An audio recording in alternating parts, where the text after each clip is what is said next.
সকালে উঠে ঘরের কাজগুলো সেরে উম্মে আনমার বের হলেন বাইরের কাজে। বিকেলে বাসায় ফিরে এসে দেখেন বাচ্চা দুটো খেলার মধ্যে ডুবে আছে। বাচ্চাদের খাইয়ে দাইয়ে কাছে নিয়ে গল্প করতে বসলেন। গোলামটির মাথায় হাত বুলিয়ে জিজ্ঞেস করলেন, তোমার নামটা কি বলো তো দেখি বাবা? খাব্বাব। তোমার আব্বার নাম? আরাত।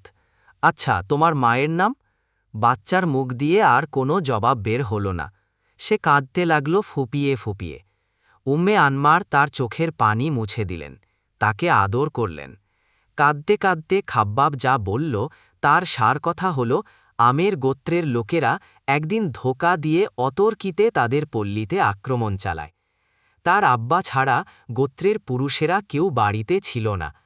তার আব্বা একাই ডাকাতদের সাথে লড়াই করেন, কিন্তু কিছুক্ষণের মধ্যে ডাকাতরা তাকে কাবু করে ফেলে এবং স্ত্রী ছেলেমেয়ের সামনে তাকে জবাই করে। তার মাকে ও বোনকে অন্য গোত্রের হাতে বিক্রি করে। খাব্বাবের দুঃখের কাহিনী শুনে উম্মে আনমারের দুচোখ পানিতে ভরে উঠল। উম্মে আনমার খাব্বাবের মাথায় হাত বুলিয়ে দিলেন, তাকে আদর করলেন, তাকে নিজের ছেলের মতো মানুষ করতে লাগলেন। একটু বয়স হলে তাকে লাগিয়ে দিলেন কামারের দোকানে কাজ শিখতে। উম্মে আনমারকে সে নিজের মায়ের মতো মনে করত।